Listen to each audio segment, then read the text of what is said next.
I reviewed the marriage registration form and submitted it to the clerk along with my fiancé, Chris. The clerk said, "Let me check this for you," and took the form. While we waited, Chris walked over to his family, looking happy. I thought about how we could build a happy family together and get along well with his family. But then I overheard Chris and his family talking, and their words shocked me. They said things like, "Once she submits the marriage form, she won't be able to escape us easily, and I finally got my servant. I won't have to work now." They even praised Chris for doing well and talked about how they could live luxuriously. One of them said, "I'll let her do all the housework, and we can live gracefully from now on." I couldn't believe what I was hearing. I was frozen in surprise. The clerk, who had heard the conversation too, looked at me with wide eyes. Maybe Chris and his family were so excited that they didn't realize they were speaking so loudly. The clerk then whispered to me, "There's no problem with the form, but I'll give this back to you," and gently handed it back. I whispered, "Thank you so much," and put the form in my bag. My name is Mary, and I'm a 30-year-old office worker. I worked really hard to get into a top high school and university, and then landed a job at one of the world's most famous IT companies. I focused on doing my best at work, and I was promoted to section manager by the age of 30. The more I worked, the more results I saw, which I enjoyed because it suited my personality. But sometimes I feel lonely. It's been a long time since I had a boyfriend. When I see my friends getting married or having babies and looking happy, I sometimes feel sad and wonder if I'll be alone for the rest of my life. "Mary, what are you thinking about?" my coworker Justin asked. "Oh, hi Justin. Did I look like I was deep in thought?" I replied. "You looked like something was bothering you," he said. "It's nothing, but thank you for worrying," I responded. Justin walked away, but I started to think, maybe I really do need to find a boyfriend. I asked a friend for advice, and she threw a home party for me. That's where I met Chris. He's the same age as me and also works for an IT company, so we had a lot in common to talk about. We started dating, and things went smoothly as we got to know each other better and better.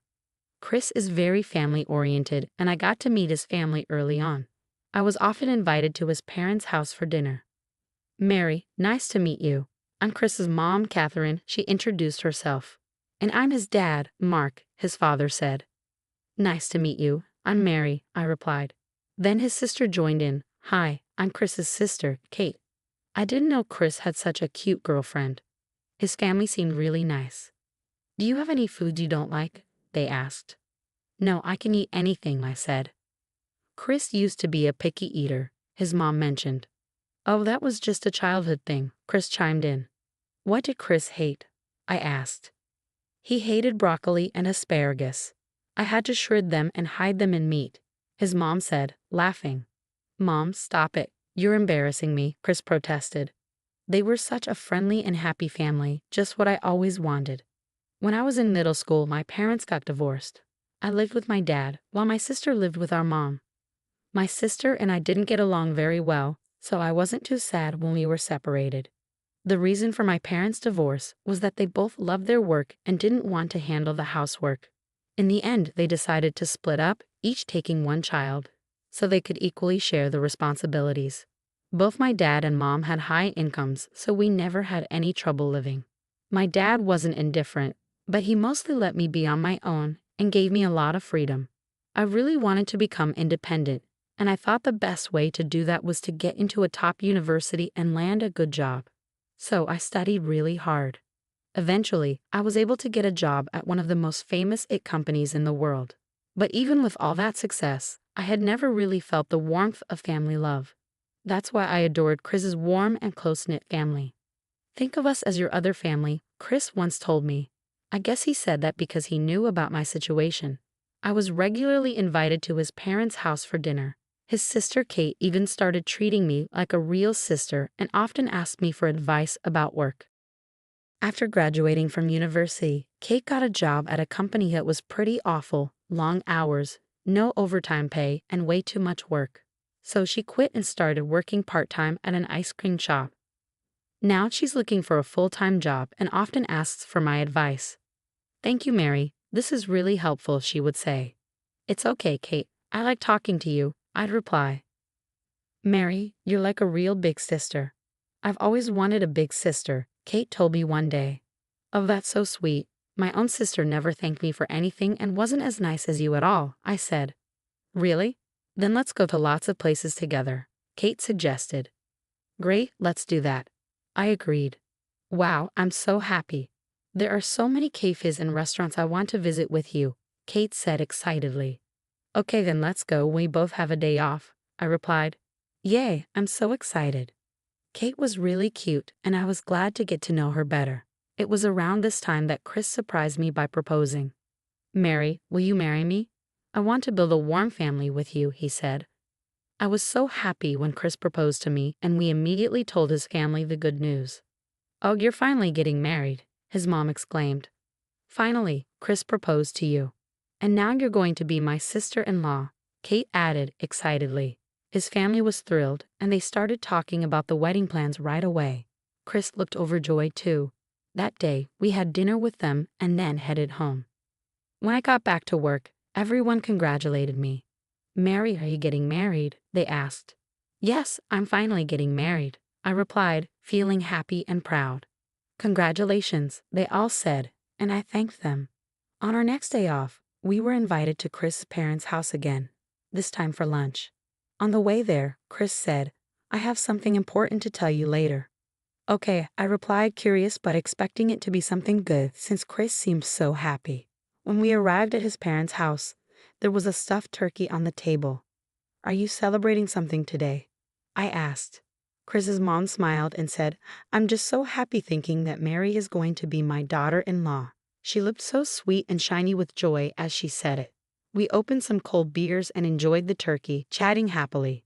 After a while, Chris suddenly said, Oh, I almost forgot to tell you something important. I'm thinking of going to the marriage registry today. What? I was taken back. Actually, I've already prepared the paperwork, Chris continued. I was surprised. Sure, we were going to the marriage registry eventually. But why today? Is today a special day?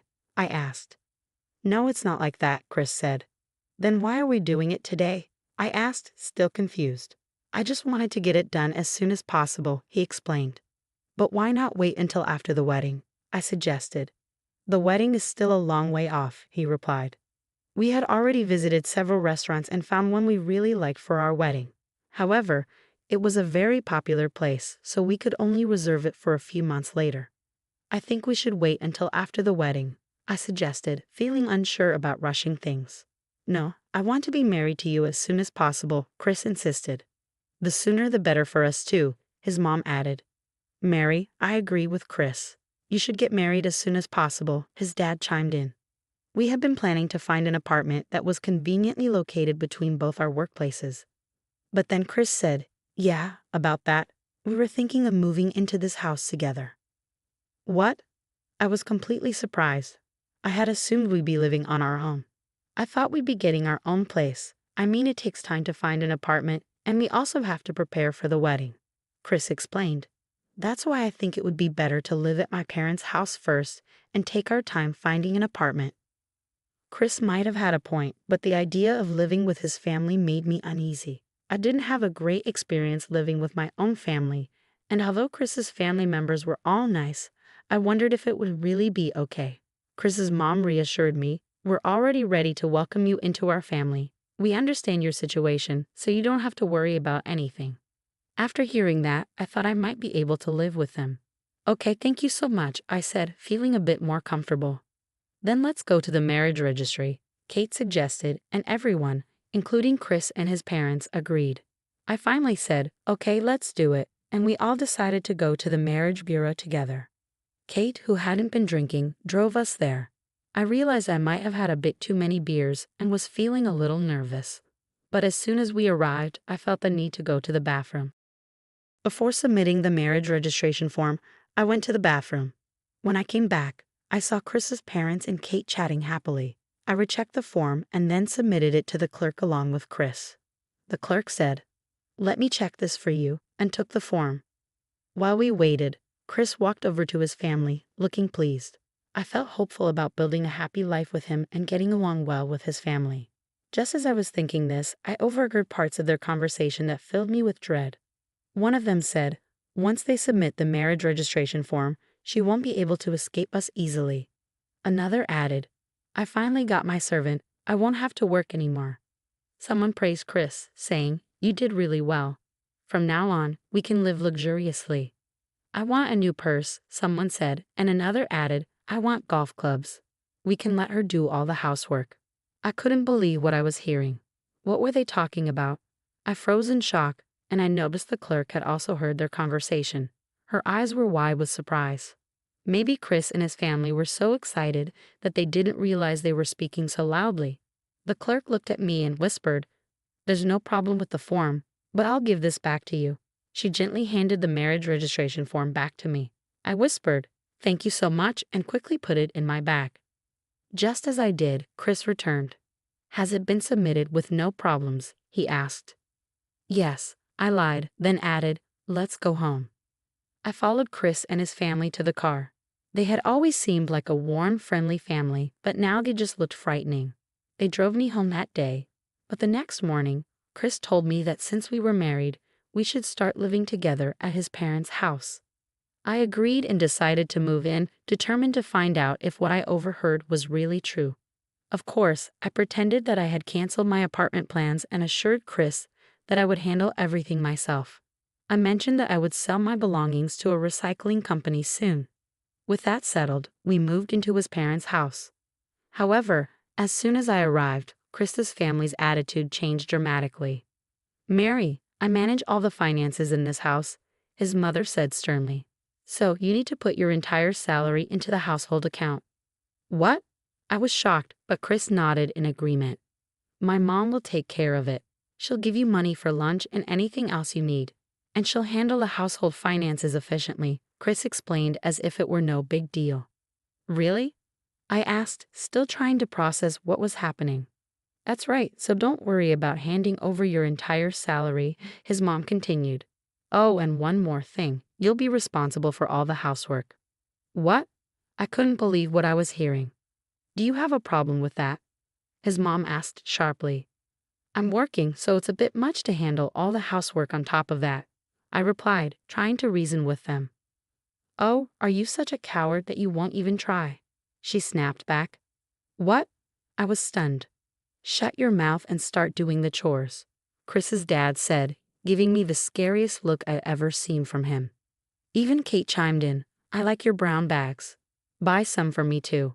Chris added, Mary, you're now my wife and a member of this family, so you need to do everything we tell you to. At that moment, I realized this was their true nature. They had been planning to take advantage of me from the start. I don't want to, I said firmly. What? What'd you just say? Chris's mom asked, glaring at me. I can't accept everything you just told me, I replied, standing my ground. I won't do all the housework, and I won't give you my entire salary, I said firmly. When I said this, Chris and his family became furious. Hey Mary, what are you talking about? You're our daughter-in-law now. Just do what we tell you, Chris's mom said, her voice full of anger. Your only value is to make our lives easier, added Chris's dad. I'm not your daughter-in-law, I replied, standing my ground. What? Chris's mom was stunned. You had that conversation at the marriage bureau, didn't you? I asked. After what I overheard, I decided not to register our marriage. Their faces turned pale. Oh no, did you really not submit the form? Chris's mom asked urgently. I already threw the marriage registration form in the trash, I said. I can't live with people who take advantage of me. Let's just break up. Chris slumped to the floor, clearly devastated. I left the house immediately. It turned out that Chris's family had already planned an overseas trip for the four of them, including booking a luxury hotel and first-class airline tickets, all based on the assumption they'd be getting my salary. Since I broke up with Chris the day before the trip, they had to pay a lot of cancellation fees. Chris asked me to cover the cancellation fees, but of course I refused and blocked him from contacting me. Now, they're about $50,000 in debt and are all arguing with each other. It seems their only connection was money, and their relationships weren't very strong. Mary, did you cancel the marriage? Justin asked when I ran into him. Oh, Justin, you heard about that already, I said. Rumors spread fast, he noted, looking amused. You can laugh if you want, I said. I'm not laughing, I'm actually happy, Justin admitted, though he looked a bit embarrassed. Why's that? I asked. Because it means I have a chance, he replied. A few months later, Justin asked me out and recently proposed to me. I'm so happy now. Chris and his family were only nice to me at the beginning to take advantage of me. I'm relieved I discovered their true nature before we got married. I was curious about what happened next with Justin, but for now, I wish Mary a happy marriage this time around. Thank you for watching. Please subscribe to our channel if you enjoyed the video. See you in the next one.